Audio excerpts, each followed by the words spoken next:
Bisa membayangkan pemirsa apa yang dirasakan, apa yang dialami oleh para korban gempa ini. Mereka begitu kaget, mereka begitu ketakutan, trauma mendalam mereka rasakan. Bahkan hingga detik ini mereka juga tidak berani untuk bisa melihat rumahnya. Banyak sekali yang merasakan seperti itu atau masuk ke rumahnya yang memang kondisinya agak runtuh karena memang takut tahu-tahu tertimpa lagi. Apalagi ketika merasakan adanya gempa susulan walaupun skala magnitudenya juga tidak besar. Nah, untuk bisa berbicara lebih lanjut mengenai bagaimana proses penyembuhan trauma yang ideal yang bisa diberikan kepada para korban ini. Selain nanti Dr. Yusuf akan memberikan pandangan, kita sudah terhubung dengan psikolog Mbak Poppy Amalia. Assalamualaikum warahmatullahi wabarakatuh. Selamat malam Mbak Poppy. Waalaikumsalam warahmatullahi wabarakatuh. Malam Baik, semuanya. ya Mbak Poppy mungkin mengerti dan juga mengetahui apa yang dirasakan oleh para korban bencana, bukan hanya gempa, tapi juga para korban bencana alam. Nah, ini seperti apa yang mereka alami dan juga bagaimana proses penyembuhan trauma mereka? Karena sampai tadi juga saat kita ataupun juga mewawancarai para korban yang ada di sana, mereka merasakan ketakutan yang begitu mendalam, Mbak Poppy. Hmm, Jadi pasti benar banget. Nah, apalagi anak-anak ya, Hmm, itu pasti pas melihat terguncang apa yang dirasakannya, pasti dampaknya tuh memiliki trauma. Nah, itu pasti ada rasa seperti itu, mengakibatkan sulit tidur, kemudian juga nafsu makan pasti akan mengalami penurunan, kemudian juga mimpi buruk ya mungkin ya, kemudian juga pasti akan ada menarik diri atau menutup diri lah hmm. dengan kondisi ini. Makanya penting banget untuk bisa mendapatkan pendekatan secara psikologis untuk di tahap awal nih. Jadi intervensinya untuk di tahap awal terlebih dahulu baru nanti lanjutan ada konselingnya. Gitu sih kurang lebih seperti itu dirasakan oleh mereka. Mbak Poppy mengatakan pendekatannya di tahap awal itu berarti ada berapa tahap yang bisa diberikan kepada mereka sampai mereka pulih, Mbak Poppy?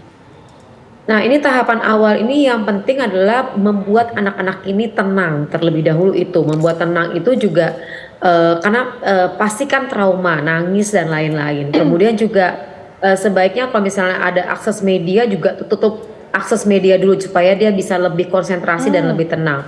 Kemudian juga membiarkan anak-anak juga bisa mengekspresikan perasaannya. Biasanya tuh pasti perasaannya kan tertekan, kemudian khawatir, ketakutan mendengar suara apapun langsung kayaknya gemetaran dan berbagai hmm. macam perasaan yang muncul. Kemudian juga jangan paksa anak untuk bicara. Jadi kalau misalnya ada anak yang trauma, dia belum siap untuk bicara, ya jangan dipaksakan untuk bicara terlebih dahulu, pelan-pelan, tenang baru diajak bicara. Karena nanti kalau misalnya dipaksakan untuk bicara, malah mengakibatkan stres, bisa mengakibatkan depresi. Kemudian juga adanya aktivitas yang positif yang membuat terlalaikan arahnya. Jadi misalnya dengan ya diajak bermain, kayak tadi kan ada contohnya ya diajak bermain, diajak menggambar. Nah, itu baca buku, kemudian juga didongengin gitu kan. Nyanyi-nyanyi ceria dan itu akan membuat dia jauh lebih baik. Kemudian juga ada penanganan juga bisa dengan orang tuanya sih kayak ibunya dengan Ya. afirmasi positif ya. Memberikan pujian ke anak bahwa lihat kita masih bisa bertahan, kamu juga hebat, kamu nggak takut, kamu berani menghadapi situasi dan kondisi ini. Nah, ini penting banget. Kemudian juga mama juga bisa ngomong, mama bangga sama apa yang telah kamu lakukan gitu, hal-hal seperti itu. Kemudian juga ada pendekatan cinta atau kasih sayang dengan pelukan. Jadi anak tuh butuh aman dan nyaman ya, Hmm. dengan pelukan itu akan membuat ia merasa lebih aman dan nyaman. Dan juga sebaiknya sih ada rutinitas harian yang dibuat oleh orang tuanya ya. Jadi misalnya makan jam sekian, kemudian tidur jam sekian, walaupun di tenda, walaupun situasi apa, main juga boleh. Dengan rutinitas yang dibuat sedemikian rupa, membuat anak-anak kayak merasa ada home, ada rumah gitu. Jadi membuat ia merasa jauh lebih aman. Itulah, itu tuh hal-hal yang penting yang bisa ditangani untuk tahap awal terlebih dahulu. Tapi kalau memang nanti ada anak yang mengalami tertekan lebih dalam lagi, nah itu Ya. baru masuk pendekatannya satu persatu orang, kurang lebih sih Hmm. seperti itu. Baik, Mbak Poppy, yang dirasakan ataupun juga bentuk trauma yang dirasakan oleh anak-anak ini, apakah berbeda dengan orang dewasa yang ada di sana? Nah, kalau orang dewasa kan jauh lebih bisa mengelola ya Hmm. kondisinya ya. Ya bisa untuk ya lebih menggunakan logika lah gitu. Nah itu masih bisa ditenangkan dengan berpikir, proses berpikirnya sendiri gitu loh. Tapi kalau anak-anak kan ekspresif, dia apa yang dirasakan dia sampaikan, apa yang membuat dia gelisah disampaikan, dia nangis. Nah itu kemudian juga belum bisa berpikir lebih logik. Nah itu yang mendapat penanganan lebih ekstra gitu loh. Jadi rentan untuk bisa mengelola apa yang terjadi buat dirinya itu masih perlu penanganan lebih dalam. Tapi kalau orang dewasa kan dia tahu nih kalau begini apa yang harus dilakukan, kalau begini apa yang harus dilakukan, seperti itu. Jauh lebih baik ketimbang anak-anak. Baik, Dokter Yusuf juga mungkin sebagai dokter yang berpengalaman pernah memberikan atau pernah datang dan juga memberikan perawatan ke daerah gempa pada beberapa waktu lalu, dokter. Bagaimana kondisi ataupun memberikan perawatan yang sangat spesial? Tentunya berbeda menemui pasien di sana di kondisi gempa dengan pasien yang seberat apapun pasien yang kita temui di lokasi yang normal, artinya ruang perawatan, rumah sakit dan sebagainya itu normal di sini, tapi di sana kan kondisinya serba terbatas. Bagaimana, dokter? Iya, jadi kan yang kita perlu waspadai adalah gempa ini terjadi berulang-ulang terus. Nah itu yang akan membuat pasien ini akan merasa udah aman belum nih, udah aman belum. Karena kan dalam teorinya Maslow itu kan kita harus mencari keamanan dulu nomor satu, ketenangan.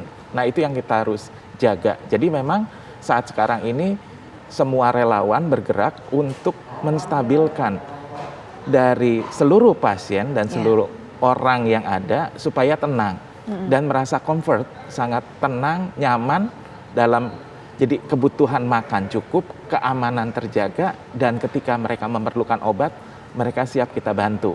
Nah, perbedaannya di mana ya? Tadi seperti Mbak Putri katakan bahwa ketika di rumah sakit mereka sudah punya ruangan yang tenang, mereka nyaman.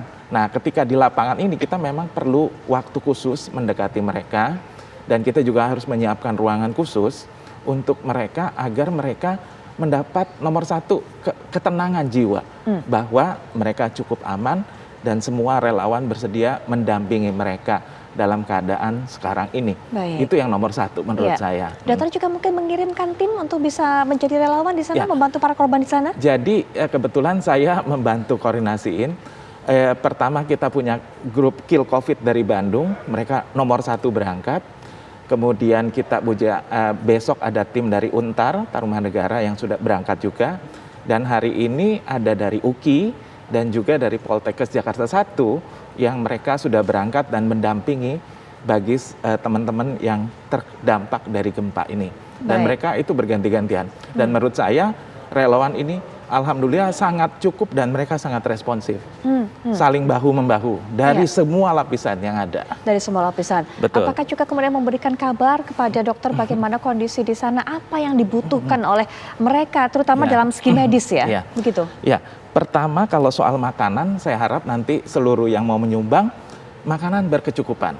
Jadi untuk makanan berkecukupan, dan yang menarik adalah karena ini gempa berterus-terusan, berlanjut, itu listrik kan malam redup. Jadi kita perlu emergency lamp.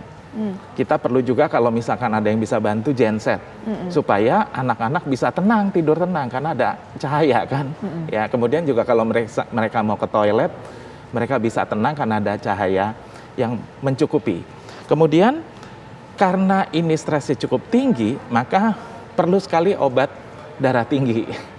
Obat sakit kepala, kemudian obat batuk karena sekarang hujan juga. Oh, itu yang dan banyak flu, dikeluhkan juga. Jadi semua korban juga merasakan stres yang teramat tinggi, begitu? Sangat tinggi, karena kan sekarang tambah lagi hujan kan. Iya, betul. Kemudian faktor cuaca juga sangat menghambat. Obat demam, nah terus Pampers, baik untuk anak-anak maupun bagi lansia.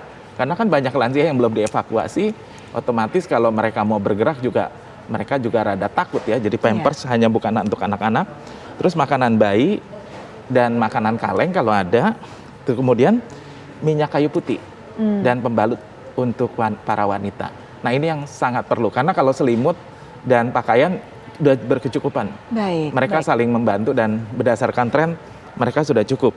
Nah yang harus kita jaga adalah Mbak Putri ke depan ini jangan sampai sekarang nih berbondong-bondong orang datang seperti ambulans berkecukupan. Ambulans dari mana-mana sudah hadir di sana. Nah jangan sampai nanti 2 minggu ke depan, 3 minggu ke depan, mulai orang-orang surut untuk berjuang Ya, bersama hanya di teman-teman bagian kita. awal-awal saja. Betul. Itu yang kita takutkan. Jadi menurut saya ada baiknya kita berkoordinasi untuk menjadwalkan siapa yang berangkat hari ini. Seperti tadi kan saya katakan kan, jadi tim UKI sudah pulang, tim Untar besok berangkat. Nah, Kill Covid Jakarta akan berangkat hari Minggu. Nah itu kan berarti kan ada tim yang berganti-gantian. Jadi tenaganya juga cukup kuat dan kemampuan mereka membantu masyarakat masih oke gitu loh. Ya, Nah itu ya. perlu koordinasi di sana. Baik, Mbak Popi, ternyata ada informasi dari dokter yang sudah berada di lokasi saat ini bahwa para korban ini bukan hanya takut, mereka trauma terhadap gempa susulan yang terjadi yang mengingatkan mereka terhadap gempa besar pada Senin lalu yang mereka alami, tapi juga mereka rupanya stres dan begitu tinggi tadi. Bahkan sampai Dokter Yusuf yang ada di studio bersama saya mengatakan membutuhkan banyak sekali obat darah tinggi, Mbak Popi. Ya benar, pasti karena perubahan pola perilaku di situ terjadi ya, pola yang biasanya hidupnya seperti apa, tiba-tiba kondisinya tidak nyaman. Pasti kan akan menstimulasi adanya psikosomatis karena ketakutan, kekhawatiran, dan kecemasan yang muncul. Nah, berbagai macam tuh yang tadinya mungkin kepikirannya tadinya tidak ada masalah, tenang-tenang hidupnya. Nah, ini kan semua berubah ya. Mungkin penyakit-penyakit yang tadinya ada itu akhirnya muncul di situ. Khawatir sih yang paling dominan pasti dirasakan oleh mereka. Dan tadi kan dokter juga udah mengatakan bahwa ini kan bolak-balik ya. Kalau misalnya gempa lagi, gempa lagi, gempa lagi. Jadi Iya, kan betul. nggak sekali terus udah tenang. Ini lagi gitu loh. Sama kayak pengalaman saya dulu pada saat treatment untuk tsunami itu orang-orang yang di Aceh dulu itu kalau misalnya dengar hanya gemuruh atau geledek aja udah langsung tiarap semuanya. Jadi kayak semacam kalau berulang seperti itu akan mengakibatkan trauma itu dalam banget. Untuk recover itu berapa tahun tuh lumayan itu. Karena orang tua saya sendiri juga ketinggian juga lama. Ada setahun 2 tahun gitu loh Oh ya. proses untuk bisa recovery-nya gitu. Jadi makanya tahap awalnya seperti apa, tahap berikutnya tuh pelan-pelan harus masuk pelan-pelan untuk bisa menetralkan. Nah tadi kan disampaikan juga udah ada tempat yang khusus kayak trauma healing untuk bisa mendapatkan treatment di awal. Makanya Ya. sampaikan ini di awal dulu, karena nanti kalau memang spesifik, nah mereka baru mendapat pelayanannya lebih dalam lagi. Karena tidak mudah sih, nggak gampang gitu langsung begitu aja hilang. Baik, Apalagi tidak anak kecil kan. ya, Iya. tidak mudah untuk Kita pulih, untuk lepas dari trauma ini. Tadi Mbak Popi sudah mengatakan bahkan juga butuh waktu tahunan. Nanti kita akan bahas lebih lanjut lagi Mbak Popi dan juga Dokter Yusuf. Iya. Tapi sebelumnya kami bawa Anda untuk bisa melihat bagaimana kondisi para korban gempa yang saat ini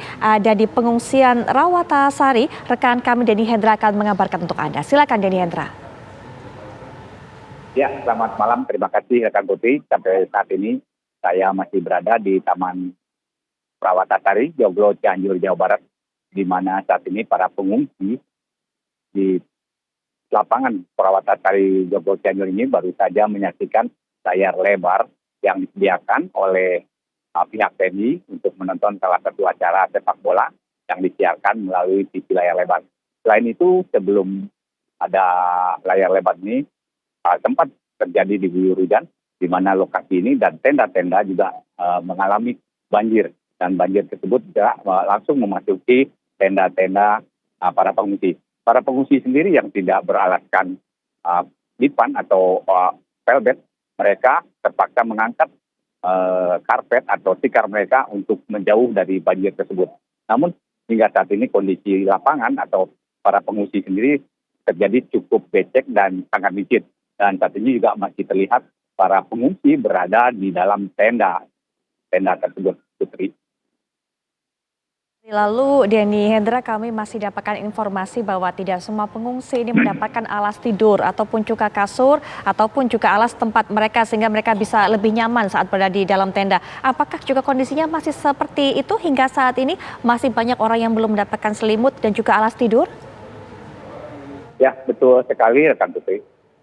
Para pengungsi saat ini juga masih kekurangan alat atau tempat tidur karena untuk mendapatkan tempat tidur sendiri pihak BPBD maupun pemerintah setempat belum terlihat adanya mendrop bantuan velbet atau tempat tidur bagi para pengungsi. Dan mereka yang tidur di bawah terpaksa pindah ke tempat yang lebih aman atau yang lebih tinggi dan tidak mengalami atau tidak ada genangan air. Dan itu mereka lakukan bila setiap hari turun hujan, Putri. Baik, Denny Hendra, terima kasih untuk informasinya. Nanti kami akan terus memantau dan juga meminta perkembangan terbaru dari Anda, dan semoga juga kondisinya membaik di sana, segera ada bantuan datang untuk para korban gempa yang saat ini menempati tempat pengungsian Prawatasari. Kami akan bahas lebih lanjut mengenai proses trauma healing dan juga bagaimana proses penyembuhan terhadap para korban gempa yang ketika di dalam pengungsian ini malah mendapatkan penyakit-penyakit baru karena faktor cuaca. Sesaat lagi.